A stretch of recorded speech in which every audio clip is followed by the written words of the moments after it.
तो कुछ ही दिनों में बच्चे भी बाहर आ जाएंगे। फिर मैं अपने बच्चों का बहुत ध्यान रखूंगी। उन्हें खाने के लिए मीठे मीठे फल दिया करूंगी। अपने बच्चों को किसी चीज की कोई कमी नहीं होने दूंगी।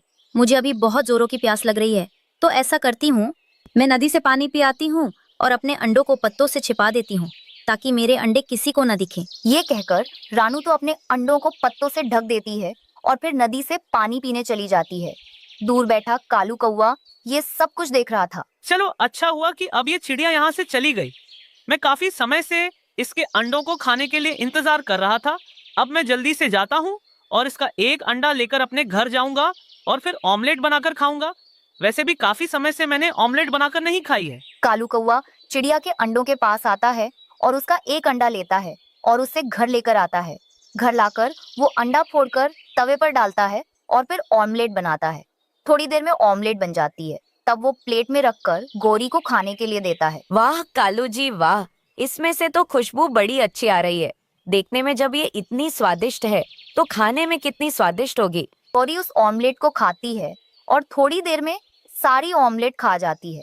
कालू जी बहुत स्वादिष्ट थी, इसे खाकर तो मजा ही आ गया। अब तो हम ऐसा ही किया करेंगे, सभी पक्षियों के अंडे चुरा चुरा कर ऑमलेट बनाकर खाया करेंगे। वहीं दूसरी तरफ चिड़िया जब नदी से पानी पीकर वापस आती है तो वो वहाँ अपना एक अंडा ना देखकर रोने लग जाती है। ये क्या हो गया? मेरा एक अंडा कहाँ है? मेरा अंडा कौन ले गया? कौन जालिम मेरा अंडा उठाकर ले गया? मेरे बच्चे को इस दुनिया में आने से पहले ही मार दिया। उस जालिम को क्या मिला ये सब करके? मेरा अंडा।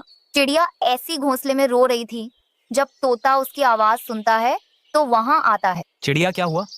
तुम ऐसे रो क्यों रही हो? क्या हुआ है? मुझे बताओ। आपको क्या बताऊं तोते भैया, कोई जालिम मेरा एक अंडा उठाकर ले गया है।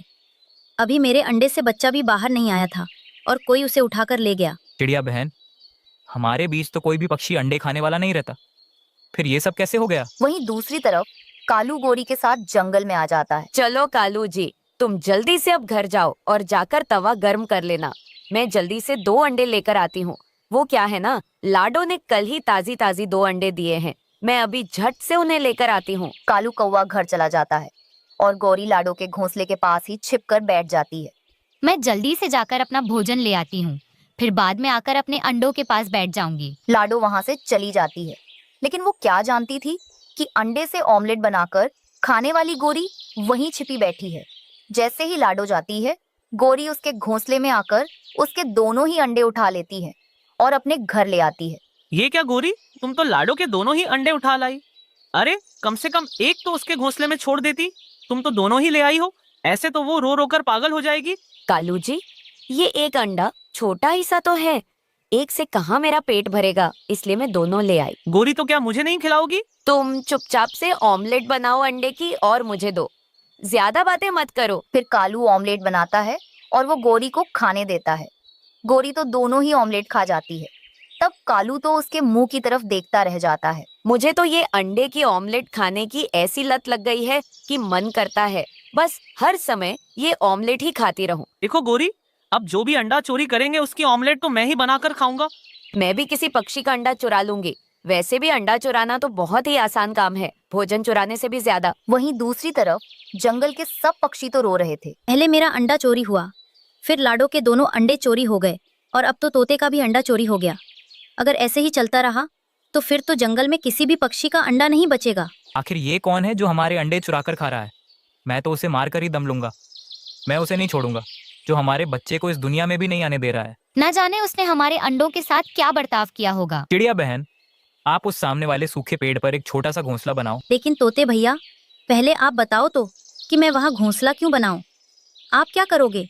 चिड़िया बहन, बस तुम घोंसला बनाओ, मैं अभी आता हूँ। ये कहकर तोता वहाँ से चला जाता है और थोड़ी देर में 2 सांप के अंडे लाकर घोंसले में रख देता है। चिड़िया बहन, हम ये अंडे यहीं पर रखकर नदी की तरफ चले जाएंगे और फिर शाम को देखेंगे कि अंडे खाकर कौन मरता है। लेकिन तोते भैया, ये अंडे खाने से कोई कैसे मरेगा? क्योंकि ये अंडे जहरीले सांप के हैं।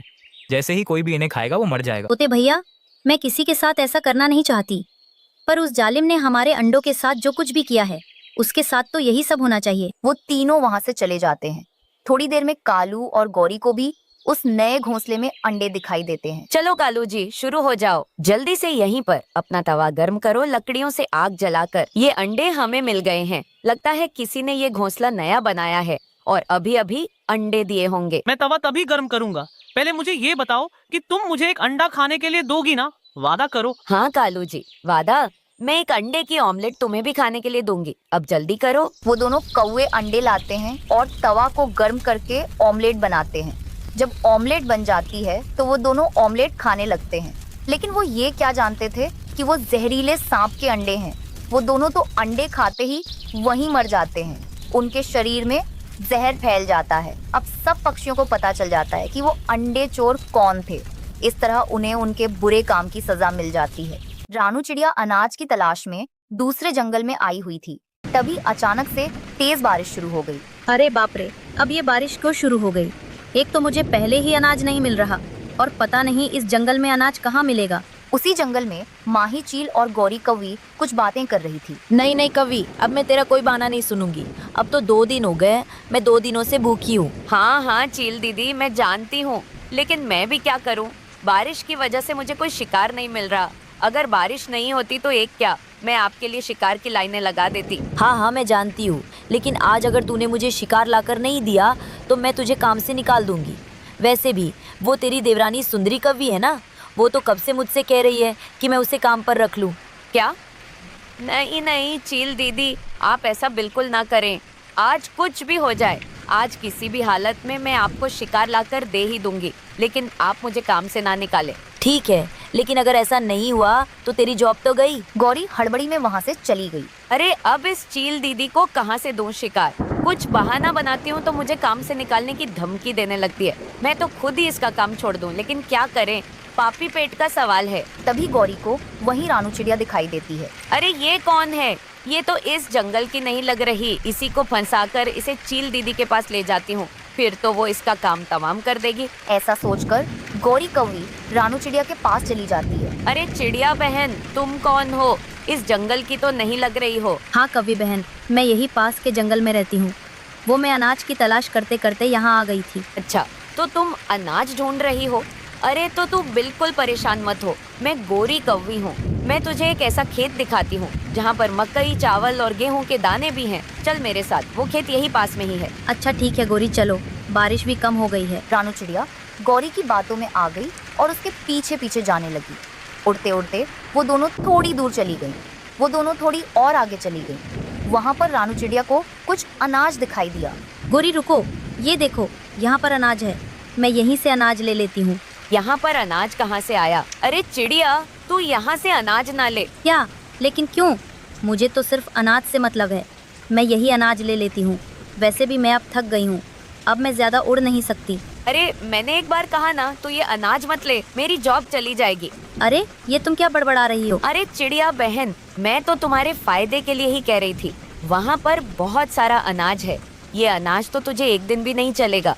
बाद में तुझे फिर से अनाज ढूंढने बारिश में जाना पड़ेगा। इसीलिए कह रही हूँ, वहाँ पर चलो।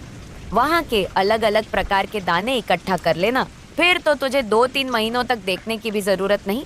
अच्छा ठीक है, चलो। गौरी रानू को भला फुसलाने में अपनी जी जान लगा रही थी, लेकिन इधर माही चील गौरी की राह देखकर परेशान हो गई। अरे पता नहीं ये कवि कहाँ मर गई, शायद किसी पेड़ पर खर्राटे मार रही होगी।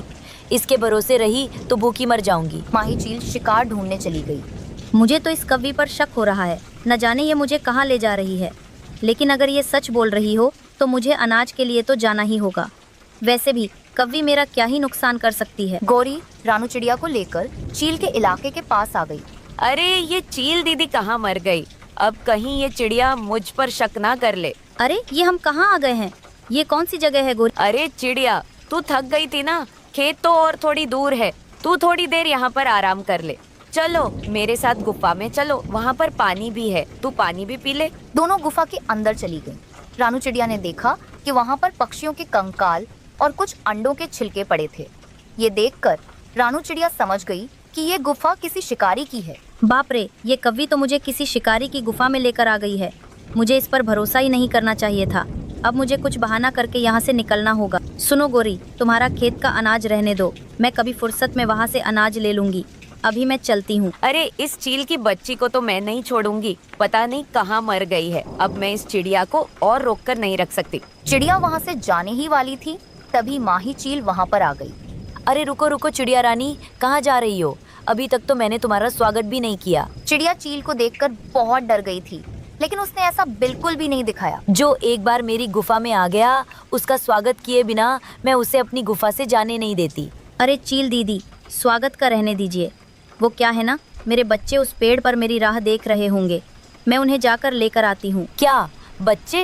कहाँ है तुम्हारे बच्चे? अरे कव्वी, तुम जिस पेड़ पर मुझे मिली थी, उसी पेड़ की खोखर में मेरे बच्चे हैं। वो क्या है ना, आपने अनाज का बोला था, तो मुझे लगा कि यही पास ही होगा, इसीलिए मैं उन्हें अपने साथ नहीं लाई। अच्छा, तो चील दीदी, इसके साथ इसके बच्चों का भी हमें स्वागत करना चाहिए। वाह वाह, आज तो चिड़िया के साथ उसके नरम नरम बच्चे भी खाने को मिलेंगे। हाँ हाँ गोरी, चलो चिड़िया, हम भी तुम्हारे साथ चलते हैं। हाँ क्यों नहीं, चलिए। गोरी और चील भी चिड़िया के पीछे पीछे जाने लगी।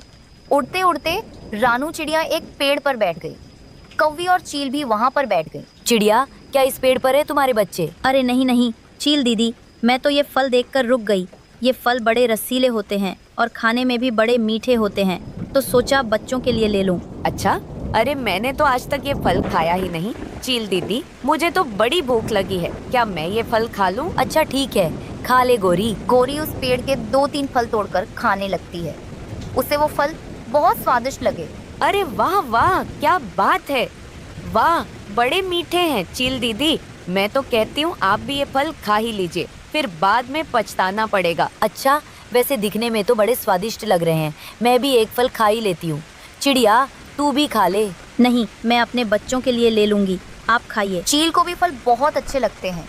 गोरी और चील मिलकर बहुत सारे फल खा जाती हैं। गोरी और चील वहीं पर बेहोश हो जाती हैं।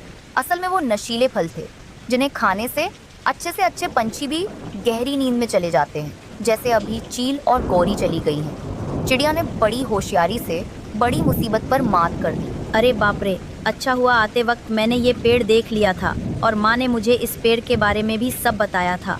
चलो अब यहाँ से जल्दी निकलना होगा। चिड़िया अपनी जान बचाकर वहाँ से भाग गई और अनाज लेकर सुरक्षित अपने घर चली गई। जंगल में तेज बारिश हो रही थी। गौरी कौवी रानू चिड़िया के घर के बाहर बैठी उसका दरवाजा बजा रही थी। उसे आवाज लगाती है, चिड़िया, अरे ओ चिड़िया, दरवाजा खोलो, जल्दी करो, मैं बारिश में भीग रही हूँ। वो चिड़िया तो फिर दरवाजा खोल देती है और फिर गौरी घर के अंदर आ जाती है और चिड़िया से कहती है, चिड़िया अब बहुत हो गया, मेरे घर को खाली कर दो।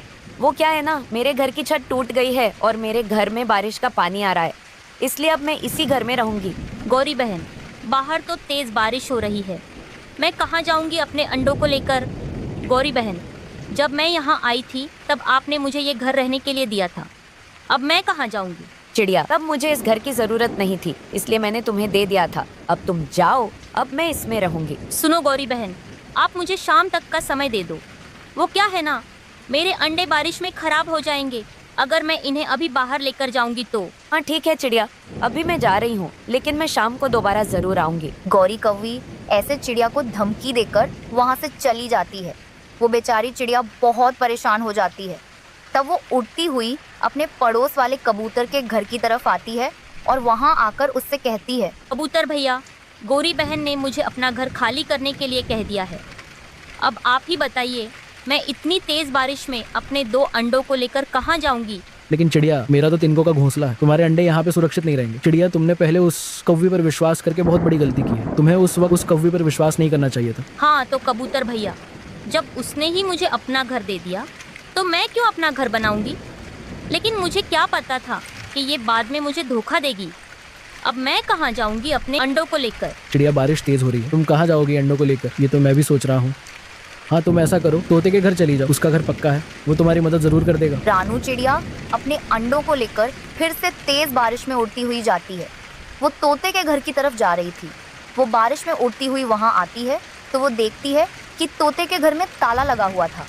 यह देखकर वो और भी ज़्यादा परेशान हो जाती है और उसे समझ नहीं आता कि अब वो कहाँ जाए। वो बेचारी अपने अंडों को लेकर इधर उधर बारिश में भटक रही थी। तभी उसे एक घर दिखाई देता है और वो वहाँ आकर आवाज लगाती है। कोई है तो कृपया दरवाजा खोलो, मेरी मदद करो। कोई है क्या अंदर? वो घर तो लाडो चिड़िया का था। जब वो रानू की आवाज सुनती है तो दरवाजा खोलकर बाहर आ जाती है और रानू से कहती है, रानू चिड़िया, तुम इतनी तेज बारिश में यहाँ क्या कर रही हो? और ये क्या, तुम तो अपने अंडों को भी साथ लेकर घूम रही हो? मैं तुम्हें क्या बताऊं लाडो, मेरा घर तो बहुत पहले टूट गया था।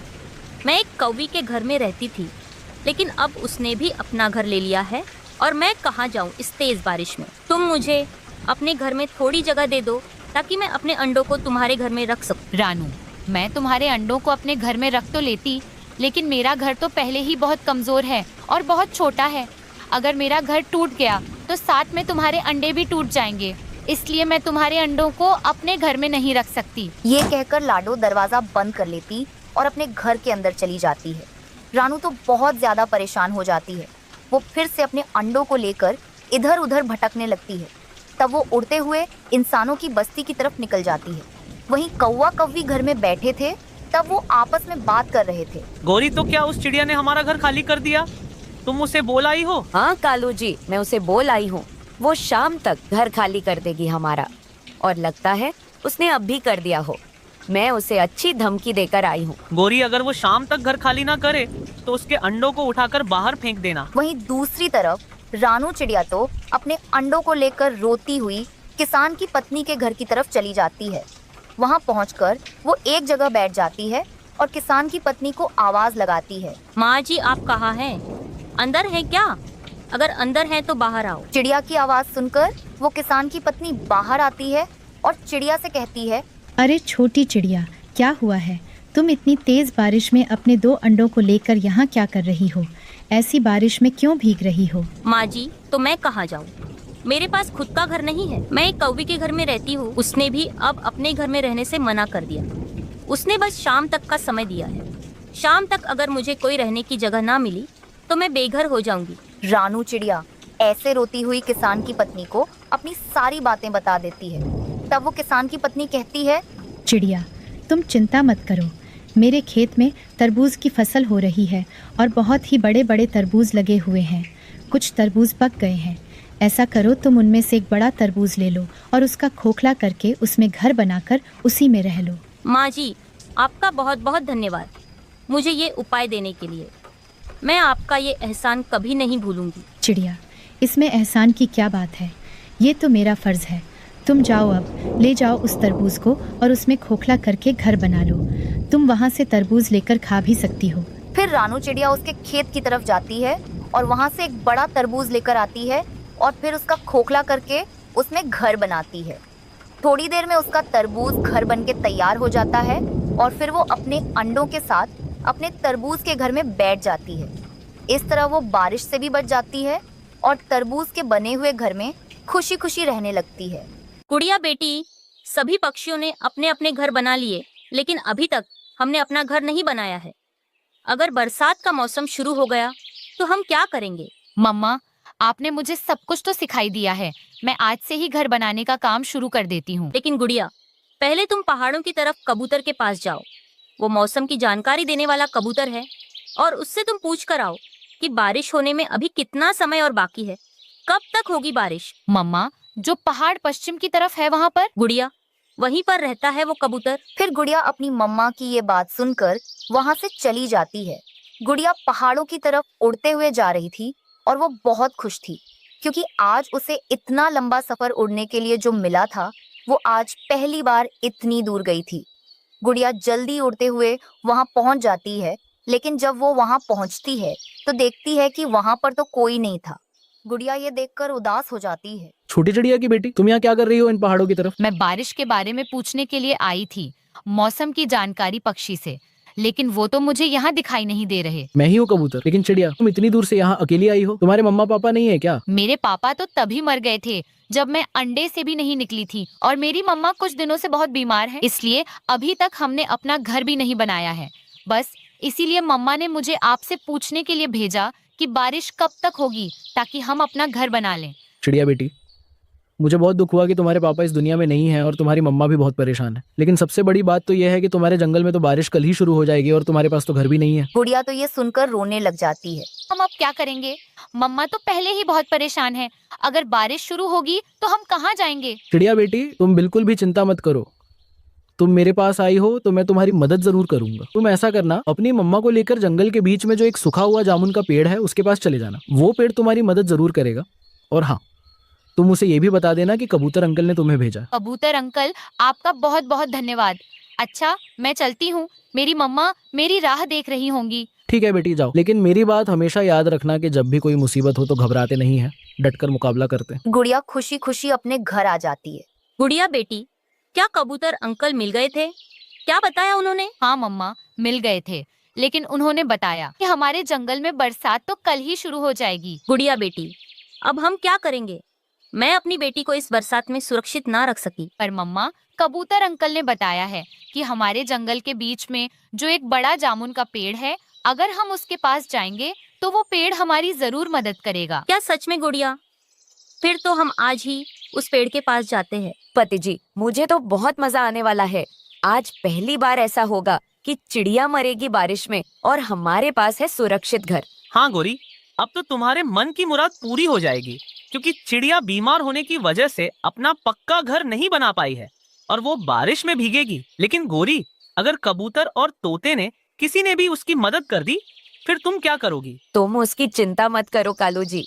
मैंने उन दोनों से बोल दिया है कि अगर किसी ने भी चिड़िया की मदद की तो मेरी उनसे लड़ाई हो जाएगी। मम्मा, आप हर समय रानू आंटी से गुस्से में क्यों रहती हैं? मम्मा, वो तो बहुत अच्छी है, सबकी कितनी मदद करती है। जग्गू, तुम चुप करो। बहुत बोलने लग गए हो अपने पापा की तरह। तुम्हें नहीं पता, उसे दुखी देखकर मुझे बहुत अच्छा लगता है। फिर रानू चिड़िया जामुन के पेड़ के पास जाती है और उससे बोलती है। पेड़ दोस्त, मैं रानू चिड़िया हूँ और मैं इसी जंगल में रहती हूँ। मैंने अपनी बीमारी के चलते पक्का घर नहीं बना पाया है और जब मेरी बेटी मौसम की जानकारी देने वाला पक्षी के पास गई तो उन्होंने बताया कल बारिश शुरू हो जाएगी। फिर उन्होंने ये भी बताया कि अगर हम आपके पास आएंगे तो आप हमारी मदद करेंगे। चिड़िया, वो मौसम का जानकारी देने वाला कबूतर बहुत अच्छा है और वो हमेशा अच्छे पक्षी की मदद करता है। अगर उसने तुम्हें यहाँ भेजा है तो मैं तुम्हारी मदद जरूर करूंगा। मैं एक मजबूत पेड़ देता हूँ जिसमें खोकर होगा। तुम अपनी बेटी के साथ रह लेना और उसमें तुम्हें खाने के लिए भोजन भी मिलेगा। चिड़िया तो ये बात सुनकर खुश हो जाती है। फिर वो पेड़ अपनी जादुई शक्तियों से वहाँ एक खोखला पेड़ बना देता है और वो दोनों माँ बेटी उसके अंदर आ जाती है। जब वो अंदर आती हैं तो देखती हैं कि वहाँ तो बहुत सारा भोजन रखा हुआ था। फिर वो भोजन खाकर सो जाती है। अगले दिन वो बाहर का नजारा देखने आती है तो देखती है कि आसमान पर काले गहरे बादल थे और बिजली कड़क रही थी। बेटी, बारिश शुरू होने वाली है। अगर बारिश शुरू हो गई तो हमारा बाहर निकलना मुश्किल हो जाएगा। चलो हम जल्दी से जाकर नदी से पानी पी आते हैं। मुझे तो बहुत प्यास लगी है। फिर वो दोनों माँ बेटी नदी की तरफ जाती हैं तो रास्ते में उन्हें कालू और गौरी मिल जाते हैं। तब वो दोनों माँ बेटी वहाँ रुकती हैं। चिड़िया देखो, हमारे पास तो पक्का मजबूत घर है, लेकिन तुम्हारे पास तो कुछ भी नहीं है। इस बार तो तुम बारिश में भीगकर ही मर जाओगी। गौरी बहन, मैंने हमेशा सबके लिए अच्छा किया है तो भगवान ने भी मुझे अकेला नहीं छोड़ा। उन्होंने मेरी मदद की है। जो जंगल के बीच में एक सूखा हुआ जामुन का पेड़ है, उसने मेरे लिए उसके जैसा एक सूखा हुआ पेड़ दिया। उस पेड़ में एक बड़ा सा खोकर भी है और उसमें बहुत सारा भोजन भी है। मुझे बारिश में भोजन भी नहीं ढूंढना पड़ेगा और मैं उस पेड़ के खोकर में अपनी बेटी के साथ अच्छे से रह रही हूँ। ये कहकर रानू चिड़िया वहाँ से नदी की तरफ चली जाती है। गोरी, तुम्हारे तो सारे अरमानों पर पानी फिर गया। गौरी, अब तुम क्या करोगी? उसे तो बहुत ही अच्छा घर रहने के लिए मिल गया। मेरे सुंदर पति कालू जी, मैंने क्या क्या सोचा था कि ये चिड़िया बारिश के मौसम में हमारे पास आएगी और हमसे विनती करेगी, लेकिन ये तो कुछ और ही बता रही है। कालू जी, अब आप ही